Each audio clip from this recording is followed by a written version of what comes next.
Who tries to evict a woman for selling second-hand clothes only to find the jacket in her window used to belong to his father? Theo Marris was supposed to sign a demolition order and move on. But one glance at that faded corduroy blazer stopped him cold, and the woman behind the counter wasn't what he expected either. What began as a business decision turned into an unraveling of memory, loss, and a quiet love stitched between forgotten seams. Before we dive into the story, comment below where you're watching from. Enjoy the story, everyone.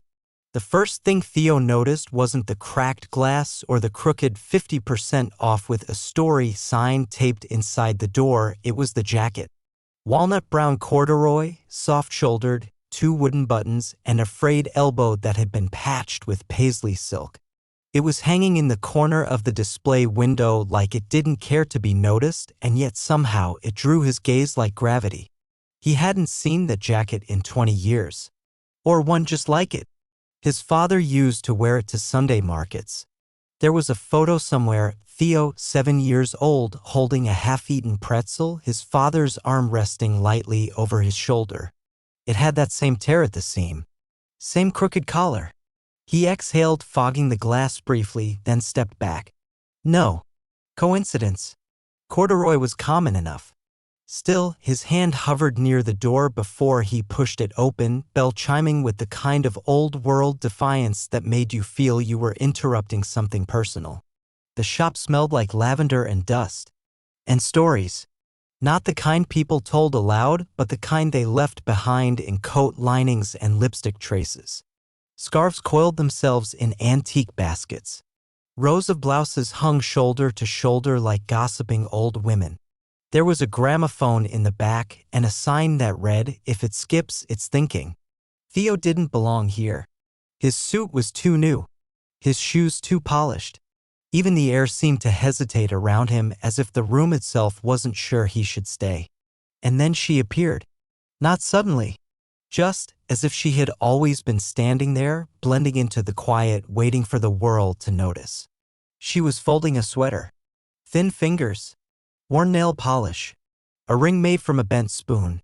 Her dress didn't match. Not quite. But it worked anyway.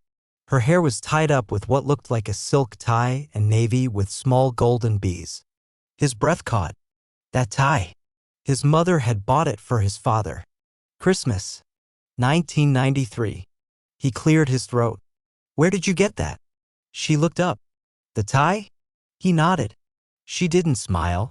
Why? Are you looking to buy it back? Her voice was low, matter-of-fact, with just enough challenge to suggest she already knew the answer. I think it used to be my father's, he said. She arched an eyebrow. You'd be surprised how often I hear that. I'm serious. I believe you. But I don't sell stories. Only pieces. Theo stepped closer. This whole place, it's being reviewed for clearance. Demolition. I know. You don't seem very concerned. She shrugged. I've learned not to panic until the floor is gone. What's your name? Lena. Do you own this shop? I keep it alive, she said simply. He looked around again. The shop was quiet but not empty. It felt cared for. Every item had a place. A reason. I'm Theo Marris, he said. Marris Development. She blinked once. So you're the man who's going to flatten the attic. He didn't correct her. She reached under the counter, pulled out a chipped teacup, and poured from a thermos. Steam curled into the air like an invitation to slow down. She didn't offer him any. I was just here to see the space, he said. And now? He looked back at the jacket in the window. I don't know. She sipped her tea. He took a small step closer to the counter. You really don't know where that tie came from? I don't ask. Things arrive. Bags get left at the door. Some people want receipts. Some want release. He nodded slowly, then gestured to the rack near the entrance. Do you organize by color or chaos? By mood, she said. And some items don't want to be next to each other. You learn to listen. He let out the ghost of a laugh. You talk like the clothes are alive. She looked him dead in the eye. And you talk like you've never needed one to remember someone. He didn't have a reply for that. Outside, someone walked by with a dog in a raincoat. The dog barked at its reflection. Theo blinked. "This shop's on the list," he said finally. 10 buildings. We start prep work next month. I figured. I'm not here to be cruel. Of course not. You're just here to finish what someone else started. He flinched. This isn't personal, isn't it? Her question hung in the air like dust in a sunbeam, visible only when you choose to notice. Theo turned to leave, paused by the door. "That jacket. The one in the window. Can I buy it?" Lena looked past him. "It's not for sale. Everything's for sale. Not memory." And with that she turned away. Theo stepped out, the bell above the door giving a final reluctant chime. The cold met his face like a slap, and for a moment he didn't know whether he wanted to argue or stay. He chose neither. But he walked slower than before. And when he reached the corner, he looked back. The jacket was still there. So was she, folding the same sweater as if time had only paused while he was watching. He didn't go back the next day. Or the one after. Theo told himself it was out of principle. That he didn't owe explanations to a woman who arranged scarves like horoscopes and gave lectures on memory instead of invoices. He had a schedule to follow, a team to manage, meetings that came and went with the precision of clock hands, always moving, rarely meaningful. But late at night, the tie kept appearing. Not in his dreams. He didn't allow himself the softness of dreaming anymore, but in his closet, in the silence between suits, in the way his fingers would hover near his father's old watch and wonder if some things deserved to be returned to their stories. By the end of the week, he found himself walking the longer route, past the corner where the shop sat, past the window where the jacket still hung, past the door he didn't quite open. Lena wasn't always there. Sometimes the lights were dimmed, the sign flipped to closed-ish. Other times she was perched behind the counter reading a book so old its spine had collapsed into a permanent sigh. She never looked up when he passed. She didn't need to. The fourth time he lingered outside, the door creaked open. He hadn't touched it. "I made tea," her voice called. He stepped inside, slower this time. The bell rang like it remembered him. Lena poured without asking. Same chipped cup. Same steam. She pushed it across the counter and resumed sorting a pile of gloves. "You came back," she said. "I wasn't sure I would." "You always were." Theo didn't sit. But he didn't leave either. He took the cup. It was warmer than he expected. "You never asked who my father was," he said. She shrugged. "You wanted me to? I thought you might. People tell me what they need to. Eventually." He sipped. The tea was strong, floral. Maybe lavender, maybe something older. "He died last spring," Theo said. Lena didn't look up. "He kept everything. Every receipt. Every letter. I cleaned out his apartment in one weekend." "That sounds efficient." "It was awful." She nodded. "I found things I didn't know mattered. Ties I never saw him wear. Cards he never sent. And a jacket? No. That's why I can't explain why it feels like his." She finally looked at him. "Grief doesn't ask for permission to be irrational." "I don't grieve." "Then your grief is smarter than most. It knows how to hide." Theo laughed, but only slightly. "You always talk like this?" "I've had to learn how to say things before people leave." The words didn't hit him all at once. They settled like dust on a coat, soft but impossible to ignore. "How long have you been here?" he asked. "For years." "And before that?" She hesitated. "Other places." He waited. She didn't elaborate. He put the cup down. "You're not on the lease." "No." "So technically, this isn't your shop." She looked him straight in the eye. "Technically. The stars are just fire. Doesn't mean they haven't saved people." He didn't answer. There was nothing to say to that, not without ruining it. A little girl entered then, with pigtails and scuffed boots. She waved at Lena, then ran to the children's rack near the back, humming something tuneless. "Her name's Maribel," Lena said softly. "She likes the shoes with bells." Theo watched as the girl tried on a mismatched pair, tapping the floor like it was a stage. "Do you sell to families?" he asked. "I try to give things away before people get desperate enough to ask." He nodded. "That blazer," he said. If it's not for sale, why is it in the window? To remind me. Of what? That something doesn't have to be mine to be meaningful. He glanced outside. The street was dimmer now. People passed without looking in. Lena reached under the counter and pulled out a small photo. It was faded, edges curled like something salvaged from the bottom of a drawer. She passed it to him without a word. It was a man, laughing, his arm around a younger woman. He wore the corduroy jacket. Theo stared. Who is he? He asked. He used to live in the building next door. Came in every week just to look. Said his daughter worked in fashion and he didn't want to embarrass her with his taste. Theo swallowed. He gave it to you? No. He left it here once by accident. Came back 2 days later, but I told him I hadn't seen it. Why? Because he looked lighter without it. He handed the photo back. And now? He passed last year. No family came to claim his things. I hung it up the next day. Theo said nothing. The silence stretched. Lena resumed folding. The girl, Maribel, approached with a frayed tutu and 2 ribbons. Miss Lena, she whispered, can I be a princess today? Lena smiled. You already are. Theo watched them, then looked down at his suit, suddenly aware of how stiff it felt against his skin. Outside, the first flakes of snow began to fall. Quiet, hesitant, like the world was unsure if it was ready for softness. He left before saying goodbye. But the next morning, the jacket was gone from the window. And a different one hung in its place, navy, missing 1 button with a tag that read, Not everything you've lost is gone. The jacket wasn't in the window, but he saw it again on a man. Middle-aged, slumped posture, waiting for the bus outside the bakery across from his office building. The corduroy hung on him like it didn't belong, but didn't mind. Theo crossed the street without thinking. Excuse me, he said too sharply. The man blinked at him, confused. Where did you get that jacket? The man hesitated.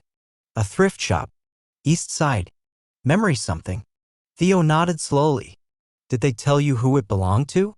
Lady behind the counter said it was tired of waiting. That sounded like her. Theo stepped back, unsure what he'd hoped to find. He returned to his office 10 minutes late and said nothing. That evening, the snow stuck. Tiny drifts against storefronts. Steam rose from street vents like soft-spoken ghosts. When he reached the memory attic, the open sign had been flipped upside down. The lights were still on. He knocked once and opened the door. Lena was on a ladder, stringing paper stars across the ceiling.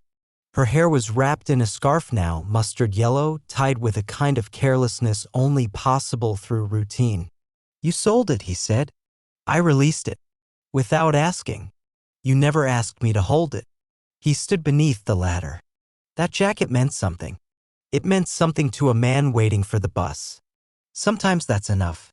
You're impossible. You're late, she replied. The tea's cold. He said nothing, just watched as she adjusted a crooked star. Her fingers moved with a kind of grace that made him feel clumsy just for standing there. When she finally climbed down, she didn't face him right away. I didn't want to keep it hostage, she said. You looked like someone who needed a reason to come back, not an excuse to stay away. That's manipulative. It's honest. He moved toward the counter, paused. Why does any of this matter to you? I grew up moving every year, she said. Always new schools. New apartments. My mother never kept anything she couldn't carry in one suitcase. Theo waited. She used to say, don't get attached. Things break. Lena looked up. I believed her for a while. And now, I think broken things deserve better stories. He studied her face. She didn't wear makeup. There were faint shadows beneath her eyes and a freckle near her left temple that moved slightly when she tilted her head. What happened to her? She left. Eventually. And your father? Don't know. Might have been a ghost. Might have been a man with a suitcase. He nodded gently. There was no pity in the air. Only quiet. Lena walked around the counter and set a tin on the table. Inside were buttons, dozens of them. Some mismatched, some chipped, some still clinging to threads. Pick one, she said. Why? It's a ritual. He raised an eyebrow. When someone's trying to stay but doesn't know how, I give them something pointless. That's your method? No. That's the metaphor. He reached in, pulled out a black button with a copper rim. She smiled. You've got good instincts. I'm not here to play along, he said. I know, she said. You're here because something doesn't make sense anymore. He held the button tightly. It felt heavier than it should have. There was a file in his briefcase. The final notice. Signed and stamped and ready for delivery. The board wanted things cleared before the end of the quarter. Numbers. Timelines. No emotion. I brought the papers, he said. She didn't flinch. I assumed. He placed the envelope on the counter. Lena didn't reach for it. Just looked at him almost kindly. You're allowed to do what you came to do, she said. Just don't pretend it wasn't your choice. You make it hard not to feel guilty. I make it hard to forget what matters. That silenced him. They stood in it. Not the silence of strangers, but the kind that belongs to people trying not to ask the question that's already between them. When he left, he didn't take the button. But he didn't take the envelope either. That night, he sat in his apartment, lights off, city humming outside the windows, and tried to remember what it felt like to not care about a woman who sold strangers their own memories. It was the email that broke him. Final signature required. Press deadline approaching. PR copy already drafted. Theo stared at the screen longer than necessary. The words didn't shout, they never did, but they carried the sharpness of inevitability. He closed the laptop, stood, and left the office without his coat. Outside, the air smelled like iron and frost. Clouds threatened something heavier than snow. His driver raised an eyebrow when Theo asked to be dropped 3 blocks from the target address. You're going to that place again? The man asked. Theo didn't answer. He reached the shop just as the rain started. Not heavy, just enough to soak into seams and whisper against windows like fingers tapping to be let in. The door was unlocked. Inside, it was darker than usual. Only one lamp glowed in the back. The counter was empty. Shelves half arranged. A note lay under a smooth stone. Upstairs. Be careful with the 3rd step.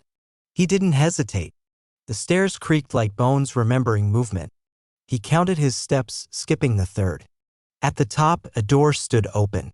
Lena sat on the floor, surrounded by boxes. She looked up, startled for the first time since he'd known her. No scarf today. Just hair in loose spirals and eyes ringed with fatigue. I didn't expect you, she said. I didn't expect me either. She smiled barely. I was packing. Already? You left the envelope. I didn't mean it. It's okay, she said. I knew it was coming. I just wanted to decide how to leave. He stepped into the room. It smelled like cedar and old paper. Walls lined with broken clocks and frames without photos. Did you ever live up here? He asked. Briefly. Why'd you stop? I wanted to love it. But it never stopped feeling borrowed. He nodded slowly. There's a cafe across from my building. I go there every Tuesday. I sit at the same table. I drink the same tea I don't actually like. I wait exactly 35 minutes and then leave. She looked at him. Today I didn't go. She said nothing. He moved closer, crouched beside the nearest box. It was filled with silk scarves, some stained, some shimmering. I told them I needed more time, he said. And did they give it to you? No, he said. But I took it anyway. She let out the quietest sound, not quite a laugh, not quite a sigh. Why do you care about this place? He asked. It's small. Cold. The roof leaks. The heat wheezes like a dying animal. You could be anywhere. She lifted a scarf and twisted it through her fingers like a ribbon of thought. Because this is the only place where I ever heard myself clearly. He didn't speak. I used to try fitting into rooms, she went on. Quiet ones, loud ones, rooms full of polite people who smiled with their mouths and not their eyes. I tried to be manageable. And? I disappeared. Theo's throat tightened. Lena looked down. Then one day I found an old trench coat on the side of the road. Took it home. Washed it. Hung it in my hallway. I didn't know whose it was, but it made me feel accompanied. So you opened a store for ghosts? For stories, she said, so I wouldn't forget how to listen. He watched her closely. The lines of tension in her shoulders. The way her thumb brushed the hem of her sleeve when she was trying not to shake. You're not what I expected, he said. I hear that a lot. I keep thinking I'll stop coming back. Do you want to? He didn't answer. She stood and walked to the window, arms crossed. You don't have to save this place. You don't have to explain yourself to anyone. I don't want to save it. That made her turn. I want to understand why letting it go feels like losing something I never had. She walked back toward him. Slowly, deliberately. Her voice softened. Maybe it's not the shop. What is it then? She stopped close enough that he could see the faint scar near her collarbone. Maybe it's the part of you that hoped you'd find something here that made you stay longer than you meant to. He didn't move. Maybe, he whispered. She bent down and opened one of the boxes. Inside was a men's sweater, navy, worn soft, sleeves too long. She held it up. This was my father's, she said quietly. You said you didn't know him. I said I might have, she corrected. Sometimes you know someone without having to prove it. Theo reached for the sleeve. It smelled like attic and rain. I kept it because it felt like protection, she said. Even if it wasn't. He looked up. What are you afraid of? Not being remembered. He exhaled. Then I guess I'm afraid of never forgetting. She reached for his hand then. Not dramatically. Not as a gesture of passion. Just presence. And for once, Theo didn't pull away. Downstairs, someone knocked at the door. The sound echoed up the stairwell, distant and polite. I should go, he said. Lena nodded. You probably should. He turned to leave, then paused. What happens if I don't? She tilted her head. Then maybe something does. The next morning, the envelope was gone from his briefcase. Theo didn't remember removing it, but he found it folded into a second-hand poetry book he didn't recall buying. Pages dog-eared. A pressed daisy crumbling between verses. The file wasn't empty, but it no longer mattered. When he arrived at the shop, the windows were fogged from the inside. A child's hand had drawn a sun and what might have been a cat. The sign now read, We're here. That's enough for today. Inside, Lena stood by the counter, talking softly to an older woman holding a velvet clutch. Theo waited. The light seemed softer in that moment, or maybe he was just seeing things differently. When the woman left, Lena turned. You look rested. I didn't sleep. She smiled faintly. Then you must have been thinking. He nodded. Do you know what day it is? Thursday. It's the first day I've ever wanted to keep something I didn't own. She leaned her elbows on the counter. That's dangerous talk for a man who signs demolition orders. I tore it up. Did it fight back? No. It felt relieved. She didn't answer. Only watched him with that strange stillness she carried like an inherited skill. I had a dream, he said. I was standing in a room full of empty hangers. And someone asked me where I'd put the love. What did you say? I woke up. Lena came around the counter and handed him a folded piece of paper. Inside was a list. Not an inventory. Just words scribbled in her uneven handwriting. Buttons that don't match. Coats with names in the lining. Teacups with chipped handles. Things too soft to throw away. People who leave and come back anyway. Theo looked up. What is this? A beginning, she said. The afternoon moved slowly. They didn't talk much. She helped a teenager find a suit for a school play. He fixed the wobble on a coat rack. At one point, Lena put on an old jazz record that skipped exactly where the saxophone should have soared. Neither of them minded. When the last customer left, she locked the door but didn't flip the sign. Theo leaned against the front shelf. You said once you don't sell stories. Just pieces. I lied, she replied. He raised an eyebrow. I trade, she added. Pieces for stories. One memory at a time. And what do I owe you? Lena moved toward him, slow, deliberate. Her voice softened. Just this. Don't forget what you didn't know you were looking for. He stood still. You scare me, she whispered. Why? Because you saw me. Before I meant for you to. He swallowed. You make me want to stay in a place I used to avoid. They stood there a moment longer. Nothing between them but air and something unsaid that didn't need fixing. Then she stepped back. I applied for a grant. Good. I didn't tell you because I didn't want it to change anything. It doesn't. If I get it, I'll have to close for a while. Travel. Rebuild somewhere else. I know. But I want you to know. I don't take ghosts with me anymore. Theo nodded. Then maybe I'll leave you something worth carrying. She smiled.